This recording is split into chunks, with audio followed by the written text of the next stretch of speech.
अरे हाँ, तो का हाल बा भाई लोग। सारी प्रवृत्ति के बजा दिले बा जहाँ पर नामो वीआईपी राजा अरे मतलब भोजपुरी के ट्रेंडिंग स्टार। अरे हाँ, अपन हिट मशीन खेसारी लाल यादव के एक और ही ब्लास्ट मस्त खतरनाक महा खतरनाक गाना रिलीज होके जा रहल बा। जौन गाना के टाइटल बा ओठलाली पर। अरे मतलब ओठलाली पर गाना कब तक होता, कौन चैनल से होता, कौ तरीके गाना रिलीज करल जाता, पूरा फुल जानकारी मिली तो लोग के ई वाला वीडियो में। तो लोग ई वाला वीडियो के शुरू से लेकर लास्ट तक देख लेंगे। बाकी अभी तक हमारे चैनल के सब्सक्राइब नहीं करने के लिए तभी सब्सक्राइब करके हमसे जुड़ चलेंगे। तो भाई लोग तो लोग सबसे पहले बता दी कि भोजपुरी के हिट मशीन खेसारी लाल यादव के ओठलाली पर गाना गईले के बाद गाना गईले बड़न खेसारी लाल यादव। अरे बोले सिंगल गाना होके बाद सिर्फ खेसारी लाल यादव ही ये वाला गाना गईले बड़न।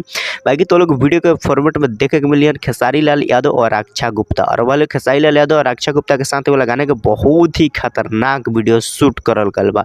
अरे बोले बहुत ही हेवी खतरनाक मस्त वीडियो शूट करल गल बा, जौन तो लोग देखे में बहुत ही मजा आई। बाकी तो लोग बता दी कि खेसारी लाल यादव को ओठलाली पर गाना के लिखले के बा, तो गाना के लिखले बड़न अभिषेक भोजपुरिया। अरे मुलो गाना लिखले बड़न अभिषेक भोजपुरिया। और बोलो अभिषेक भोजपुरिया जौन बड़न तो नए मैटर पर गाना लिखलन। अरे बोलो न्यू मैटर पर गाना लिखलन, क्योंकि धुन उन इन्होंने से कॉपी ना करलन, कभी कभी मिल भी जाला, लेकिन ज़्यादा करके अभिषेक भोजपुरिया न्यू म्यूजिक पे गाना लिखलन।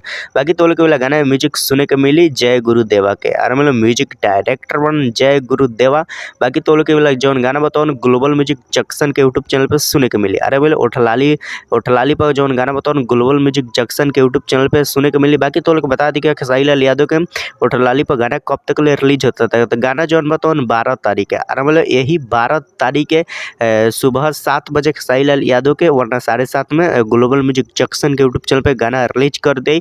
तो लोग गाना के मिस मत कर लें, गाना के जरूर सुने लें, क्या कि जौन गाना बताओ बहुत ही खतरनाक बा। अरे मतलब पूरा खतरनाक गाना बा, एक बार सुनबा लगी तो लोग मजा ही आ जाए। काहे कि 2024 में खेसारी लाल यादव के रिकॉर्ड बने वाला बा। इतना बेस्ट गाना खेसारी लाल यादव के शूट करल गल बा, और उनमें से एगो ई भी गाना बा जौन बहुत ही बेस्ट बा, खतरनाक बा, महा खतरनाक बा।